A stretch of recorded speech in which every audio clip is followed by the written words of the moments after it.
I bartered a trip this weekend. So I'm going up with my buddies who also have young kids. So they had to do the same. And we're playing a couple courses up in Orlando. So, Nice. nothing too crazy out there, but getting away for 2 nights is tough. So we're doing like a one night there and back, For four sure. rounds, whatever. So I'm stoked. That's awesome, man. That's awesome. Well, what you are hearing right now is you're hearing Brett and so just a quick intro to the video. This is going to be a little bit different than what we normally do here on the channel. But when I started the series on how to launch a golf apparel brand, I was actually kind of shocked. There was a lot more people out there that were also trying to start one as well. And people had reached out over the last couple months and just kind of questions in the DMs and things like that. And then I thought, well, if I have these questions and other people are have these same questions, it's cool if we could just hop on Brett asked if we could hop on a call to answer some questions. And I was like, well, let's record it and see if we can't answer these questions together, because I'm not saying I have all the answers, but two heads are better than one here. So, you're just starting. So I'd love to hear kind of what you're at, where you're at, and see how we can help. First off, so give me a little idea of what you're looking for in what your brand is, kind of what you're hoping for. Like what's your goal? Yeah, so I'll kind of work one step back and then, kind Yeah. of, address that. So I've been in the payment processing space for about 10 years. Okay. So I've spent my, career, working with businesses, both from a card present, so a retail stance, and then also a card not present, an e-com stance. My career has progressed. I've built a team around me, and now, I have that ability to, work on some other, projects, some other things, and, really take the knowledge I've built in the payment space and apply it to, entrepreneurial, being an entrepreneur and a business. So, I'm a big golfer. I love the Sure. game. Of course, I think any golfer's, hopes and dreams is to make golf their world and, their business, not just, getting out there on the weekends. For So, sure. you know, helping businesses, seeing businesses succeed in the e-com space, learning a little bit about the space has really prompted me to say, hey, listen, I'd love to, invest a little bit, dip my toe in the water and, try to create a brand just as you've done and others have. Really just getting off, from the, off the ground now. We've, started some branding, starting to build out some of the back end. And, my biggest thing that I want to address on this call and kind of learn how, you did it with Public Country Club and, just kind of get your advice is sourcing your inventory. Sure. You can create a brand, you can create great marketing, you can get eyes on what you're trying to do. But if you're not going to give the consumer a stellar product, you're going to fail. Right. And, I'm in the belief that I don't want to, I think I'm more in the, kind of Sunday red type Okay. avenue where I want to do, high quality products with, not a ton of branding, fairly, minimal branding, but, the knowingness that that is where it comes from. And, I think my biggest, bugaboo right now, or, biggest issue right now is really figuring out, okay, you're going to build a great brand, but you got to deliver great product and you got to Yep. deliver, what the customer is looking for. So I'd love to kind of, hear how, what your journey is like and how you got to that point, how you go about it and, any advice you have for me. Yeah, so for sure. And that makes a ton of sense. So the Sunday Red's obviously a high quality, high price point kind of luxury item, which is probably unfortunately the toughest market to break into, right? Because if you can't differentiate yourself with price point or product, then people are always going to choose the better brand. They're always going to choose the more well, not saying the better brand, they're always going to choose the more well-known brand, right? Yeah. Like, so that does make it a little bit tougher, but I definitely think there's a market there. I mean, golf apparel is massive right now. So with your golf apparel, like what are you hoping to sell? Polos, hoodies, kind of pants, like what's like the range you're looking for as far as like Yeah. inventory? I don't, and first of all, great advice on that. I think it's more of the, like, I want to give a Sunday red type quality or, Sure. to someone at a, valuable price point. And then as it pertains to, kind of what I want to sell and where, I'm really, I don't want to go too broad too quick. Smart. I want to focus on, I think something like polos, hoodies, more tops is a great way to, segue in. I think I look at myself. If I took you into my closet now, I have 100 polos and I have like 3 pairs of golf shorts and 2 pairs of golf pants. Same. So I want to go into somewhere where, if I see a polo I love, I'm a big Rory McIlroy fan. My Yeah, dog's name's Rory. I have my whole Rory McIlroy shelf right here.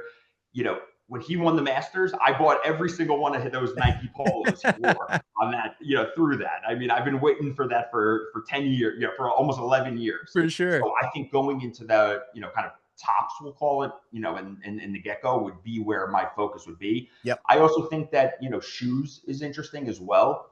Very cool. I think shoes are a little bit less, at least from my point. This is a consumer point of view. This is not Sure. I think shoes are a little bit less saturated.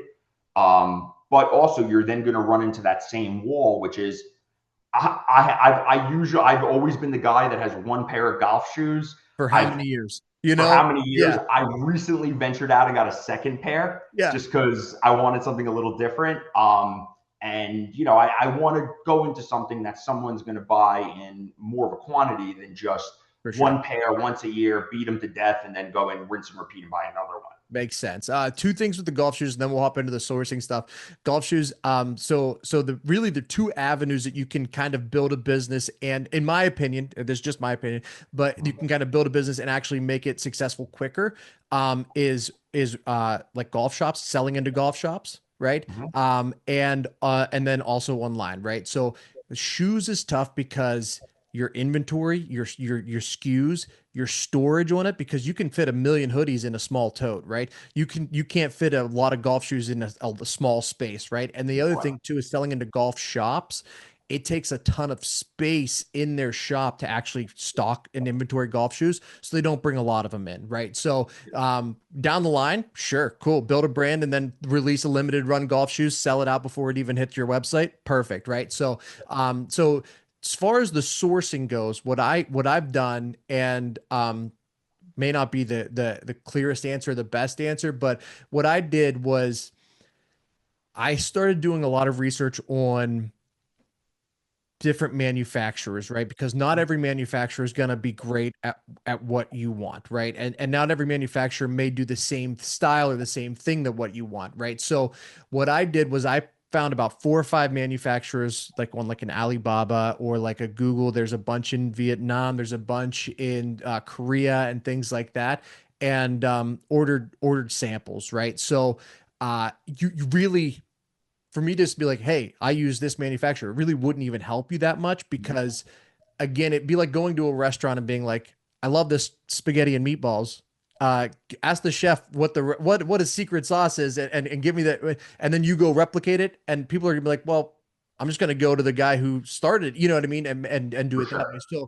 So what I would do, and it's unfortunate because it's an expensive process, but the thing that you have to do is really get into a situation where you can get 4 or 5 different samples in your hands, blind test them, get them, and the hard part is the samples are expensive, right? So you're looking at, like, if you spend $50 on a hoodie to get a mass produced, you're going to be spending $200 on a sample to get it produced on a one-off. The plus side to that is, Brett, you're going to want to make a $200 mistake and not a $7,000 Of mistake course. on a Of big course. order, A right? So 200, obviously $200, Derek, isn't even, in my for opinion, sure, a crazy number, because listen, not you're putting a lot of I was going to use the word leverage, but there's a lot. It's a very, very important piece of the process there. dude, And to it's get everything. your logo in your hand on the brand shirt that you're going to be reselling, I mean, that's money well spent, because you Right. need to make sure, once again, I'm very, very, very, very, very conscious of providing a high quality product to, clients. For sure.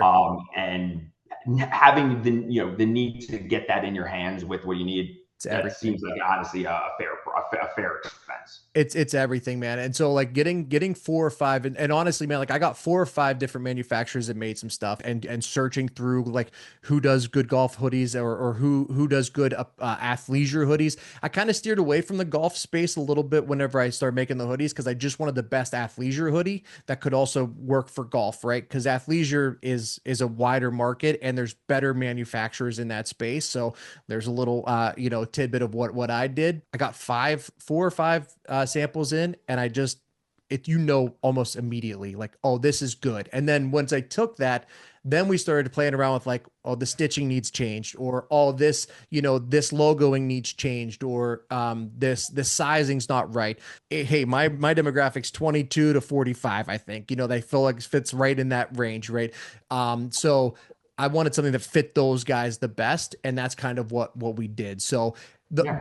the negative to it is the samples take time, and I know like you when you start the planning process, you're like, I want to go right now. I want to go right now. I want to go right now. I mean, I wanted to launch 5 months before I did, and I just wasn't able to because I didn't have the samples done in a way Yeah. that I wanted them. Hey, did you ever look into, and I don't even know if this exists in this space, like almost like a drop shipping fulfillment model where, you have a company that, you contract for X pieces or whatever it may be, and, they hold the inventory, they print on, or they print upon, completion of an order, kind of that set, that avenue of, I'm not going to hold 1,000 hoodies. Right. I'm going to have a company hold 1,000 hoodies, print it. They make a piece of it or a percent, whatever it may be, and then that gets to the client. Is that something that exists in the golf apparel industry, and is that something you've looked into? So I would say most likely it does not, only because what they like to do is they need to fulfill the orders and get them out of there, right? So they don't have the space to store a lot of times in their factories or their manufacturing sites either. The other thing too is it's all risk on them then for you to sell the products. They've already produced the products, and they're going to take, it might take them 4 to 5 weeks, 6 weeks to build out the inventory that you want, right? And then for them to sit on it while you sell it, it's really not an option. Now, there are like printful.com where I've done like hats and like t-shirts and stuff like that. Like I don't stock any of the t-shirts I make because again, I'm not doing anything proprietary with a t-shirt. It's just like, hey, here's our logo on a t-shirt. If you want to support the brand but don't want to buy a golf hoodie or a polo, buy the t-shirt. You know, it's $30, $25, whatever it is. Mhm. And those are all drop shipped. So I never see those. Those are printed on demand and then drop shipped. That helps with inventory, helps with cost, right? With when you do that with golf apparel like hoodies and polos, a lot of times you're buying what's already available, right? Like, so when you do it with a t-shirt, you're buying Gildan or you're buying American Apparel or something like that. But when you do it with a golf polo, you're buying the Nike Dry Fit or you're buying the Travis Matthews Cloud Fit, and they're just sewing your patch on there. So you're not really a brand, you're just a logo. Correct. That makes Right. sense. That makes a lot of sense. Great. Now, question kind of off the topic of sourcing, Yeah.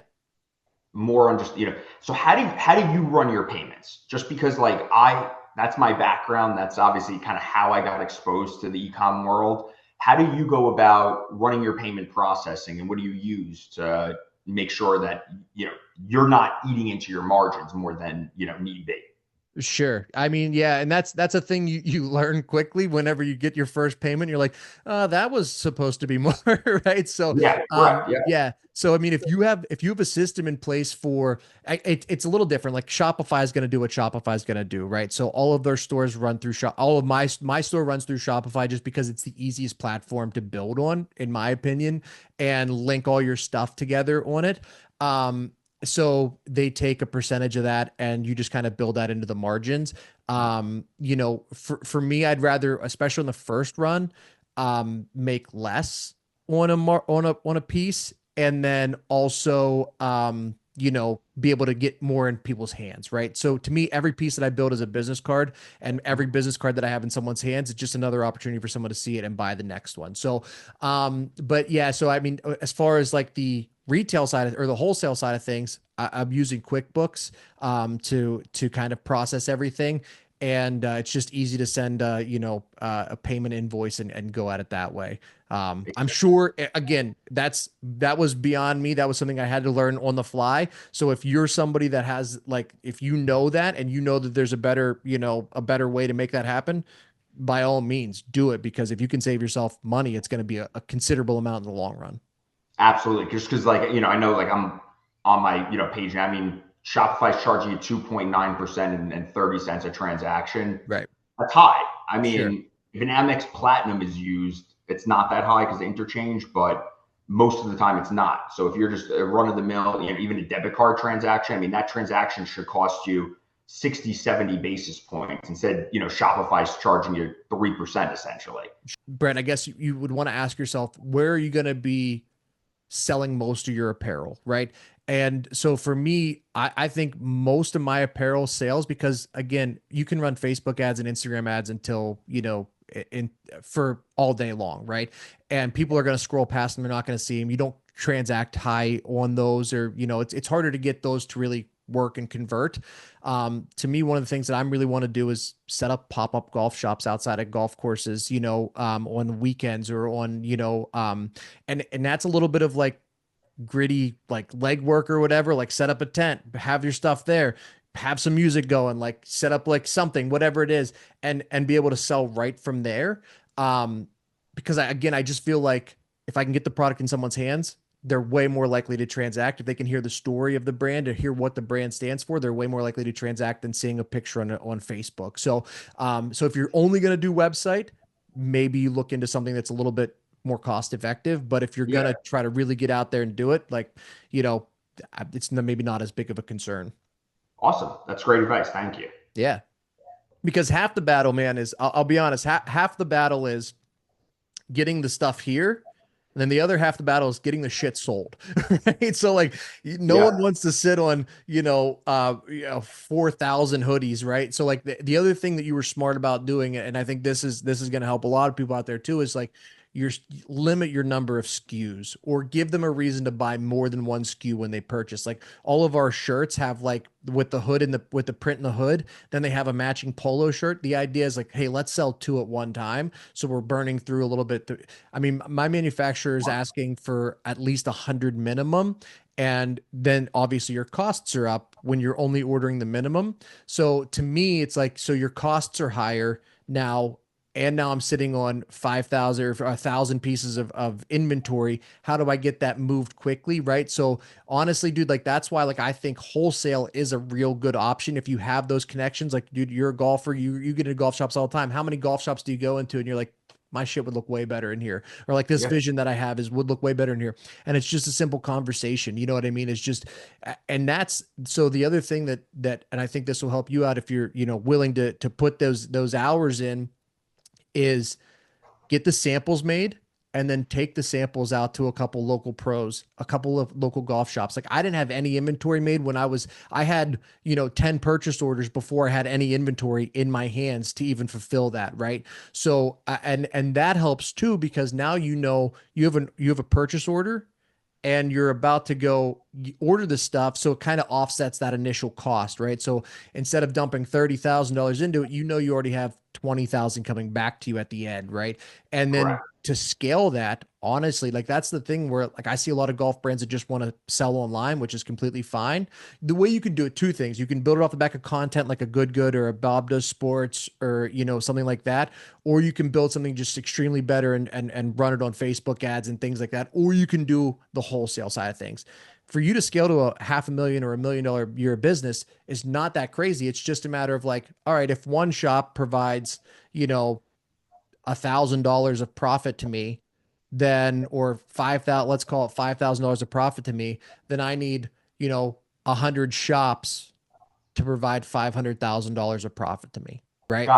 So that's kind of the way to, and then anything and that's all, that's basically where your drop shipping is, because you're ordering it in and you're just dropping it right off at the club. And then on the backside of things, you might have a much smaller level of inventory in your actual house or your storage unit or whatever you're going to do it in to sell for retail side of things. Your margins are better on retail, but to scale, I think you have to do wholesale. That makes sense. That makes a lot of sense. And that's a good set. I mean, I live in South Florida. I have a great relationship with a bunch of the golf courses, and both private and public golf courses in my area that I do the payments for. Yep. So those relationships are already there. 100%. So I think kind of going to them and giving them, a product that will sell well and will look well and they're, good in their store is a great way to, look to scale the business. Cause you're right. You take, I think entrepreneurs try to hit the home run too much,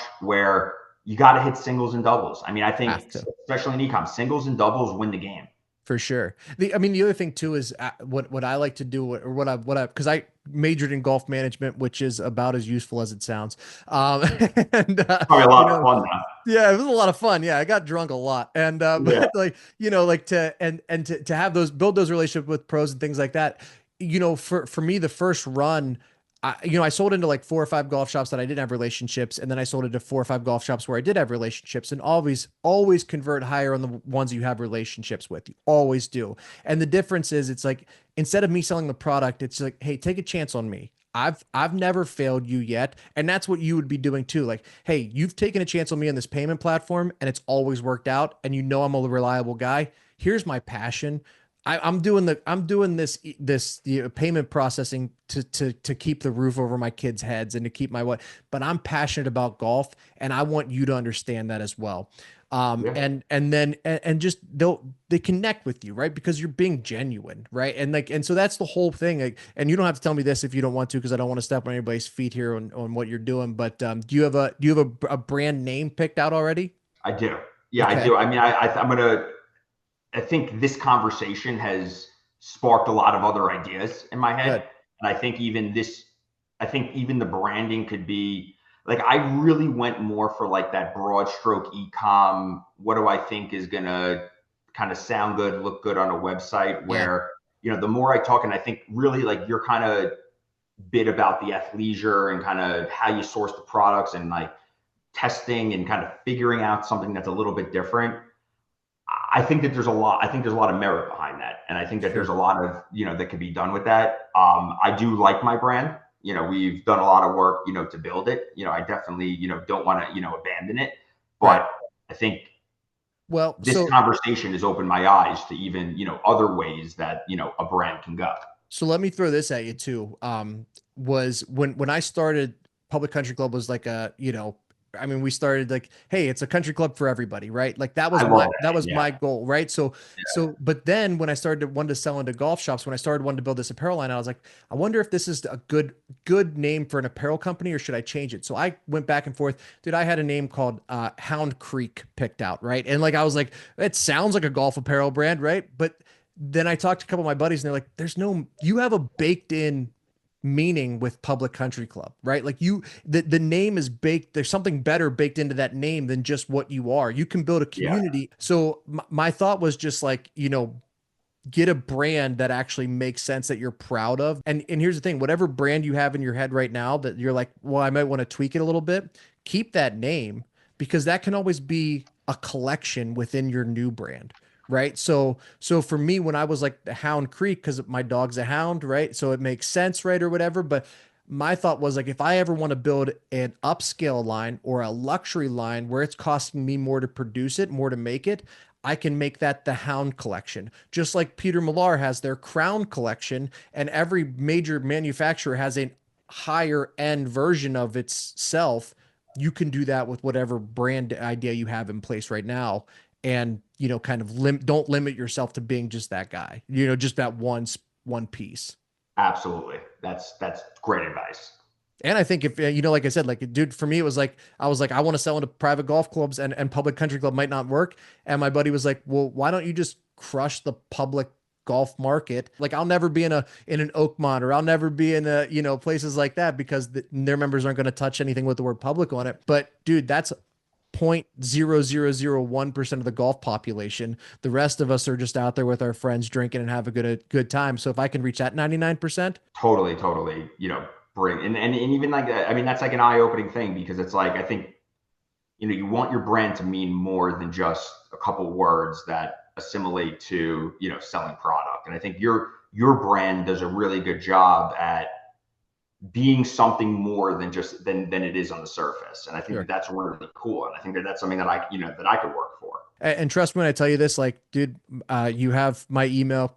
I'll share my phone number with you. Again, I don't know all the answers. I just launched, officially launched like a month ago, and it's gone well, and I think people are resonating with it. And I think the more we get out there, the better it'll do. But I'm so happy to help any way I can, because just, dude, I've made a lot of mistakes, and I've cost myself money that I shouldn't have cost myself. And I just think that there's again, being a community, golf is a community, and the people you meet in it are a community. And like, I think like, dude, if there's a way we can, you know, there's no one winner, right? There's a bunch of Uh-huh. people that can win in this space. So, you know, it's not competition. It's better for everybody. If someone likes one of your hoodies, that means they might buy another golf hoodie one day, and it might be Yeah, mine. And if someone likes my hoodie, they might buy another golf hoodie that one day, and it might be yours. So, dude, I'm happy to help any way I can. I mean, being creative and you know, golf is the only two things I know. So I'm all ears for it. absolutely. No, I appreciate your time on it. This was a great conversation. I think, Yeah.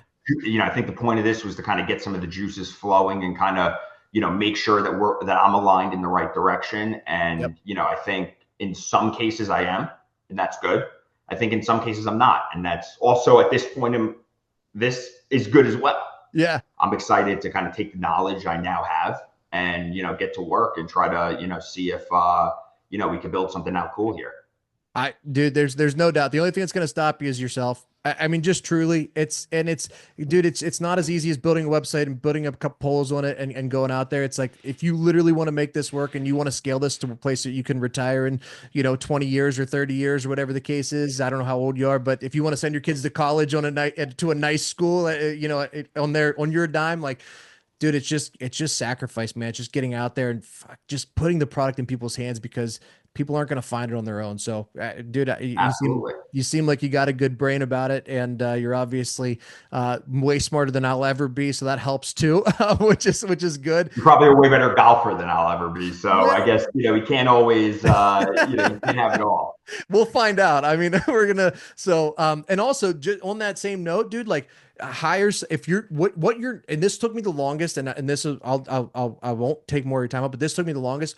Whatever you're bad at, it's okay to be bad at shit. Just find somebody who's better at it than you. Having somebody who can be better, or even things that you think you're good at, someone's always better. And just giving up control, the sooner you give up a little bit of control on shit, the more time you actually have to build something. Listen, you got to know what you're good at, Right. capitalize on the things you're good at. But also, I think it's super important as an entrepreneur to know what you're not good at and For where sure. you ask for help at, where, you look to hire someone. And that's how, I was with this. I was like, listen, I don't know SE. I don't know I don't know that world. I Right. know what it takes to build a business and what things that I've seen that have made businesses successful and made businesses fail, and also just the passion for what, I'm trying to build, and working with someone that fills the gaps that Yeah. need to be filled in order for there to be, any hope at success here.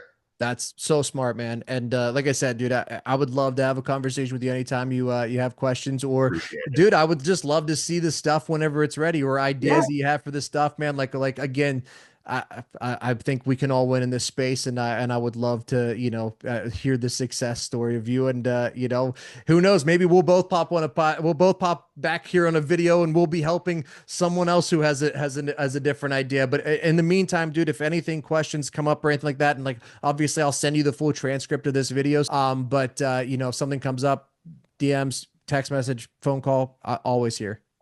Excellent. No, really appreciate your time. Awesome. And, I'm excited to really get to work here. Well, good to see you. Good to meet you. Talk soon. Thank you guys. Appreciate you. All right. Bye-bye.